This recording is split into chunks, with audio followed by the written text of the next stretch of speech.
What's up, everybody? This is Brad, and I really wanted to talk about this today because I saw it online, and ever since then, I've kind of been fascinated with it. And you'll see why. But I'm going to break this down. This is as it says, the second trailer for a game called Palworld. Now, I didn't know anything about this until like just a few days ago, but they had a first trailer. I've seen that one, and I've seen this one, but I want to break this one down with you. And I want to tell you why I'm really interested in this game and why it's hilarious at the same time. Plus some things that I think are gonna be possibly it may give these guys some trouble, but we'll look at that. But let's jump right into it. Pocket pair.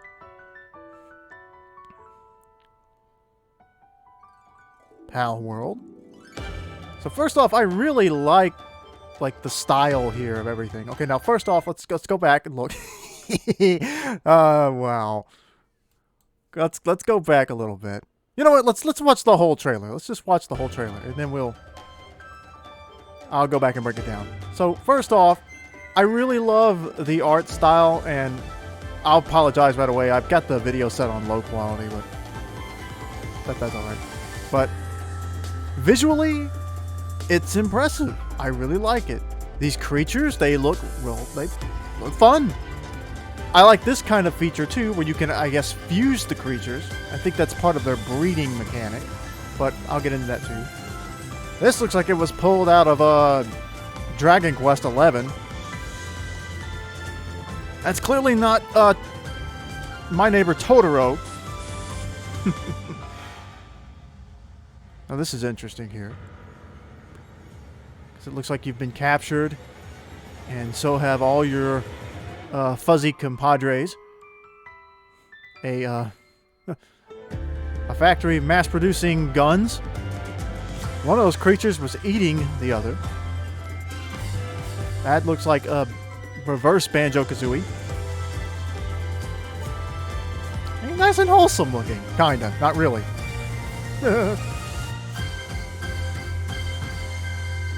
It's like, this is a high-quality trailer. It really is. And you can't really see it because of the video trailer thing here in the YouTube channel here. But I actually really like this. Now let's go back and look at it. Where can we stop at? So this thing here, of course, opens up. You could fly on these creatures, which is interesting.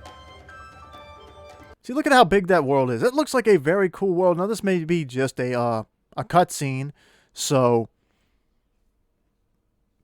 of course, sometimes, you know, there's very big differences between cutscene animation sometimes and the in-game visuals. So now this is hilarious. Now, one of the things that I saw people pointing out is that I guess this is who you will play the game as, is this character here. I saw people saying she looks too much like the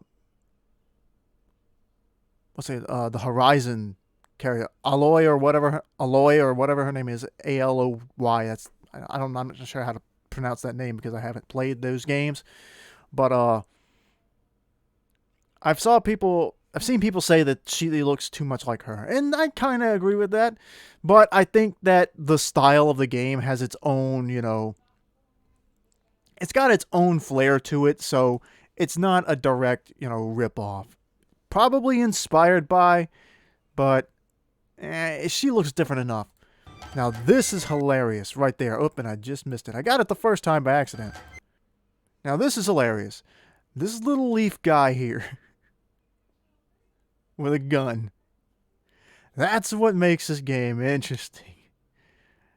It's Pokemon, but like if it was in a almost like a post-apocalyptic kind of, but it's still sort of fantasy world because of the way that, you know, the plot has been. The story is for this world is that you're in or for this game, is that you're in a world where survival is basically very tough, and you will have to make some hard choices in how you actually continue to live. So you'll need food and shelter and all that kind of stuff. And in a world with these, Pokemon like creatures, there's also like poaching and really bad criminals and things. So you need to do whatever you need to do to survive. And that's interesting to me because it's more like if Pokemon were real and not in a world where just children are running around with them as little play pals, even though they're still deities in that world, basically. Like, and we've seen that a little bit in Pokemon, where we've seen like they're like in the original games, like there was a Machoke or a Machamp helping build a building. So we know that. We know that in the anime that like Growlithe and like the dog Pokemon help police. There are the Chanseys are and the Blissies will help in Pokemon centers. So yeah, having your Pokemon around to help is like a hired hand is there. It's already in the main actual real Pokemon franchise, but never like this. Never where it's been like a feature in the game, because players have only ever been able to battle with Pokemon. So that's interesting. Now, and to their credit here, this character doesn't look like any Pokemon right off the bat. The closest thing I can think of is Pachirisu, but even then, I think the design is distinct enough. That is not the case with some of these, though, clearly, and I'll show you that. See, again, here, you can actually shoot. Your little guy can have a gun and knows how to shoot it, and you shoot at people and other creatures, too. That's some weird, looks like a boar. Boar's chasing them. A whole bunch of creatures there. Now that is just straight up throwing a Pokeball at this guy and catching him, which looks like what you'll be able to do in Arceus. Here you can feed your creatures. They're building a rocket ship. Now this is interesting because I've seen the other trailer. In the other trailer they showed off this, I guess it's the breeding feature, where they took the sea serpent creature and some other like fire-like creature and they fused them, and the only visual difference was that it took the shape of the sea serpent, but they just changed the color. There was no other difference. In this case here, they have this blue dinosaur thing that looks sort of like Goodra. It reminds me of Goodra, but mixed in with a little bit of that I can't remember what it's called from Mario 64, and then you have this little tiger thing that actually, that yellow tiger thing reminds me of a rejected Pokemon design. But this looks clearly influenced by Pikachu. It's clearly Pikachu. That's a Raichu tail. But again, these are different enough that I think you could get away with them. But the interesting thing here is that it actually takes on this electric design here a little bit. The design changes a good, at least enough, I think, that it works. Unless this blue dinosaur also gets a blue spike on its head like that. And I would hope that the electric spike at the top of this thing will stay there. So it's just not a color palette swap. Now this looks like, this is just straight up just seems like imagery out of Dragon Quest XI. I already said that, but I mean, it just does. I mean, again, the game looks gorgeous. I love this here. And that, again, it looks like a cutscene. That's clearly Totoro, but pretty much everybody at this point who has magical creatures has probably done a Totoro-inspired design, so I'm not too worried about that one. Again, the guns, as you're battling people. Now, this is a very interesting part of the trailer here, is this dark organization here who is, I guess, capturing these things and holding them. Of course, the mass production of guns. Now, the thing about that is that's interesting is that the way this game's world works is there will be laws about what you can and cannot do regarding these creatures. The pals, they're called pals. But it actively encourages you to break the laws if you really need to in order to survive. So, like, there's one part they specifically mention where there is a reserve for pals, like, where you are not allowed in Poachers are not allowed. You're not allowed to go in there and get the very rare and protected pals that are in those reserves. So like the Pokemon Safari Zone. Remember that? Except trainers were allowed to go in there and catch those Pokemon if you paid a toll. So if you paid to go in, you had a time limit. You can go catch what you could catch, and then that's it. So these reserves for this game appear to be places where you are absolutely forbidden. It's like they want to leave it alone. They want to preserve that. They want to preserve that area in its natural state. So you can't go in there and get the very rare, maybe very powerful pals that live there. But they tell you, hey, these things are rare. If you manage to get one without getting caught, you could probably sell it for a lot of money, and it may be strong and be beneficial to you in other ways too. So, just don't get caught if you do. The first thing that I think of when I think about that is like how in Skyrim, if you kill just a random person, you can get thrown out of town, and people will try to kill you if you do that. You have to skip town for a while, stay away from that particular area. So, that's interesting because I want to know how the authorities in this game will work. How do they find you? Do you, is it like Skyrim in that sense that if you go into a populated area, will they, or is it if you go into this place, are they going to automatically know somebody's been there? Or do you have to be spotted by a guard while you're there or something like that? Somebody who's there patrolling that area. That's an interesting thing. And but there are other rules in the game that say labor laws, a game with specific labor laws for its lore, do not apply to the pals. So they're treated more or less like your property. So if you want to have every single one of your pals doing manual labor, it won't cost you anything to pay them. You just have to make sure you feed them. So it's also bringing in a bit of the old Digimon game. I played Digimon World where if your Digimon gets hungry, if you don't feed him, he's going to die. If you don't take him to the bathroom and he needs to go to the bathroom, that can hurt him. If you overfeed your Digimon, that can be bad. So it looks like they're taking various elements of Pokemon and applying more realistic terms to them as real world. How would Pokemon function if this was the real world? Well, this is probably how it would work. And then also sticking those real raising your creatures thing, because for Pokemon breeding and Pokemon games, you don't have to feed your Pokemon. You don't have to do anything other than battle with them. In this game, you're going to actually have to care for your pals if you want them to stick around and you want them to do things for you. And you want to actually progress in the game. So there's an incentive there to do that. No, but we'll have to see exactly how that's going to work. And see something else. See there's that right there.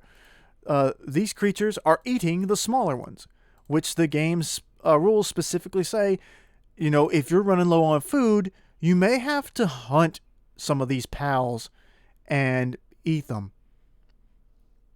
So, of course, it's already canon within Pokemon lore that the Pokemon eat each other. We've just never really truly seen that happen. But even though, in the new Pokemon Snap game, there's a part where there's a Magikarp or something flopping around in the water, and a Pidgeot swoops in and carries it off. It's going to eat it later. But in the Pokemon anime, especially early on, they regularly made jokes about certain Pokemon that were edible. Back to Magikarp specifically. So yeah, we've never seen them show Pokemon eat each other. So for this game to just say the creatures, just like real creatures, real animals, they eat each other. So yeah, but that's a feature in the game, and you may, if things get bad enough, you may have to make that choice. Do you give up one of your pals and turn them into dinner, or do you go out and try to find dinner another way? So again, a lot of choices gonna have to be made in this game. Now that's kind of funny. This oh god, it looks like Xatu. This Zatu is shooting a Banjo-Kazooie egg bomb at these wolves, it looks like. What is this game, man?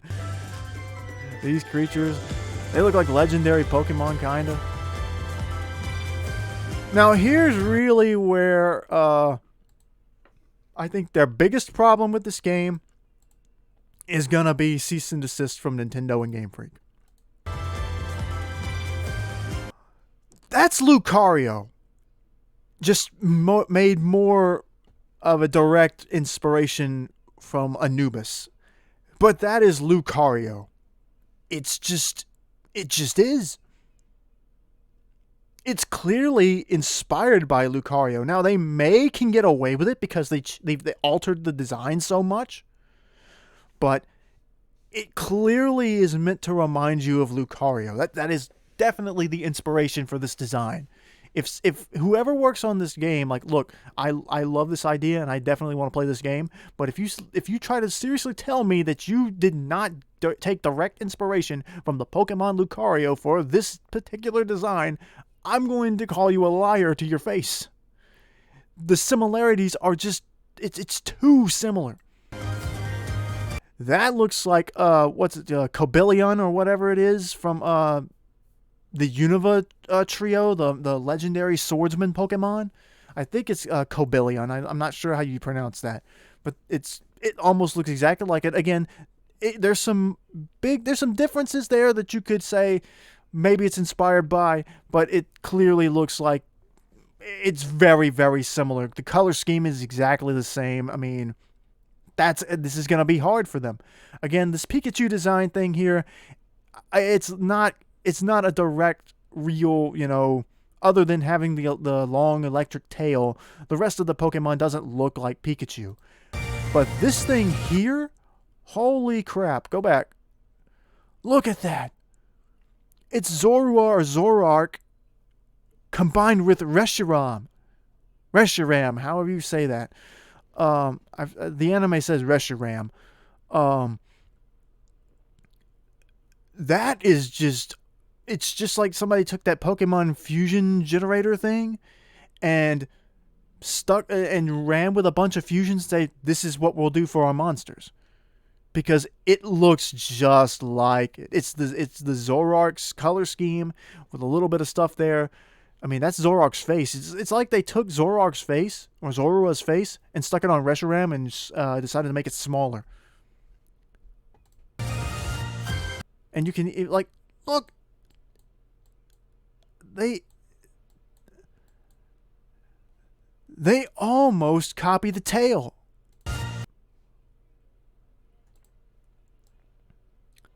The tail is a little wonky. And this blue thing right here is clearly supposed to be like one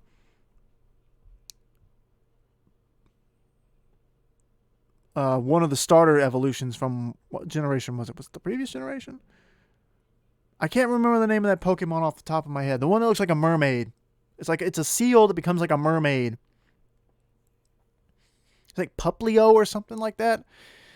Anyway, that's going to be this game's biggest problem, is hoping that Nintendo doesn't consider this enough of like an infringement on their characters' likenesses, or that the game is too different for them to actually pursue anything of like you stole this from us. A lot of Pokemon games and stuff like that already exist. I just bought one off of Steam called Nexomon that I plan to play for the channel.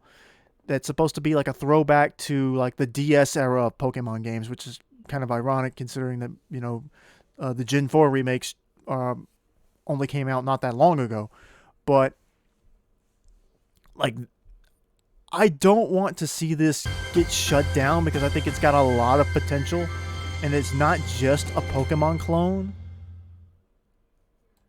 That there's actually like meaningful differences between them, despite the fact that some of these designs are clearly, like, if you don't want to use the word stolen, you could use them for inspired by. Like, this is just a Lycanroc, just with the just recolored. Like, the mane is even the same shape. So, I don't know Like, considering this game, the first trailer for this game came out like 8 months ago or something, and it's got a page up on Steam.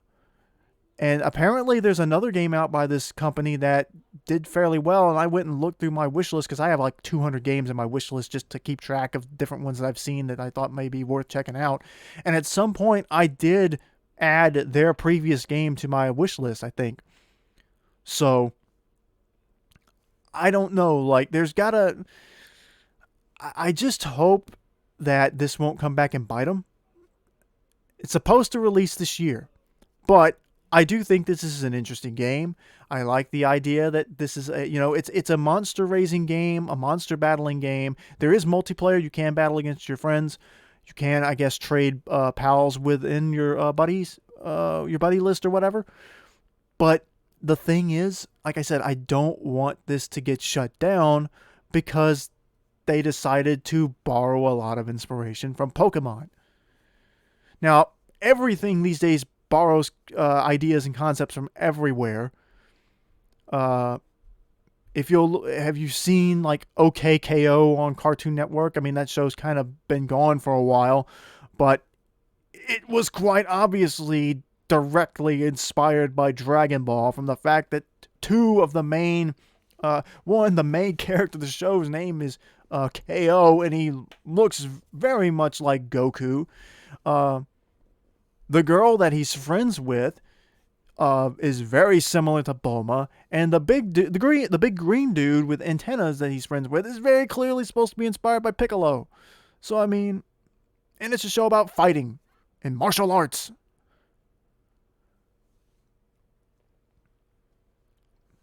So I mean, yeah, like I just don't want it to get shut down. I've said that a bunch of times now, so hopefully Game Freak won't bother with this because of how different the game is, because I really don't think that this is going to take people away from Pokemon. I don't think that this game is going to, like, convince people not to play, the Arceus game that's supposed to come out. Like, it's either out today or tomorrow. I think it may be out in certain places already today, and I want to play that game too. Which is my point, is that just because two games are similar doesn't mean that people are going to pick one or the other. Some people might, but that doesn't mean that everyone will. So, I don't know. I want to play this game though. I think it's very fun looking. Yes, it's wild. Yes, it's violent. Yes, it's probably very dark. But there's also a lot of charm to it, and you could tell a lot of work went into the way they presented this. So, I don't know. But we all know how Nintendo is. If they think anybody even so much as came within a fraction of a copyright violation of some sort, like, they will just come after them.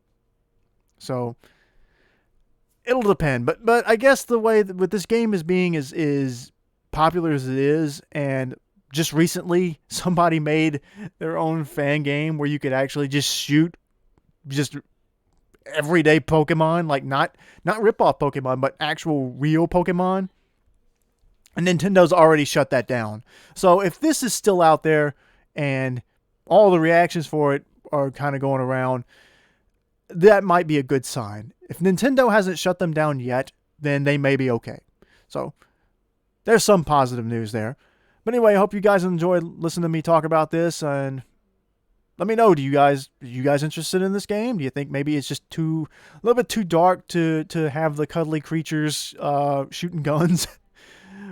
Or, what do you think? Anyway, like and subscribe. Do leave that comment if you would. Watch my other stuff. Support me on Ko-fi if you would. That would be nice too. And we'll see you next time. Hopefully, we'll get to play this game in the future. Later.